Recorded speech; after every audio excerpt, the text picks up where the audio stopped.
అమరచింత మున్సిపాలిటీలో గడపగడపకు అయోధ్య రాముని అక్షంతలు పంపిణీ. గురువారం ఉదయం 7 గంటల నుంచి అమరచింతలోని గడపగడపకు అయోధ్య రాముల వారి ఆలయ ప్రతిష్టాపన అక్షింతల పంపిణీ కార్యక్రమం చేపట్టారు. ప్రతి వార్డులోని ప్రతి ఇంటికి ఆయా వార్డుల్లోని హిందూ బంధువులు కలశ ప్రముఖ ఆధ్వర్యంలో అయోధ్య రామయ్య అక్షింతల పంపిణీ కార్యక్రమం చేపట్టారు.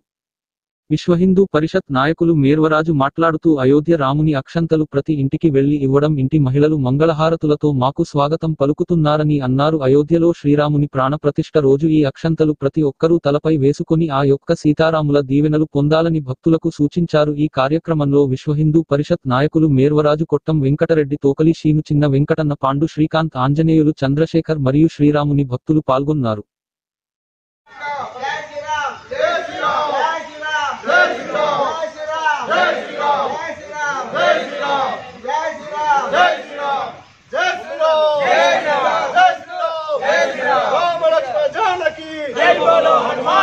राम लक्ष्मण जानकी जय बोलो हनुमान की जय श्री राम जय श्री राम जय श्री राम जय श्री राम जय श्री राम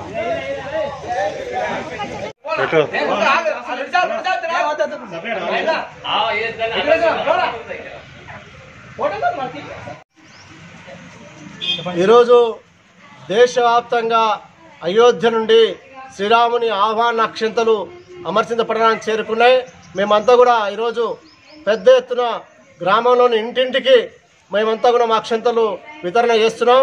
మాకు ఘనంగా స్వాగతం పలుకుతూ ఆ అక్షంతలు మంగళహారతులతో ఈ అక్షంతలు తీసుకున్న రాభక్తులందరికీ కూడా పేరు పేరున ధన్యవాదాలు ఇస్తున్నాం.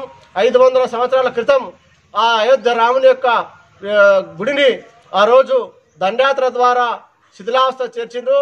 ఈరోజు మనమంతా కూడా భవ్యమైన రామ మందిరం జనవరి 22వ తారీఖు నాడ ప్రాణ ప్రతిష్ఠ, విగ్రహ ప్రతిష్ఠ జరుగుతుంది. ఆ రోజు ఆ అక్షంతల్ని మనంతా కూడా తలపై వేసుకొని సాయంత్రం 5 దీపాలు వెలిగించాలని చెప్పి కోరుకుంటున్నాం. జై శ్రీరామ్.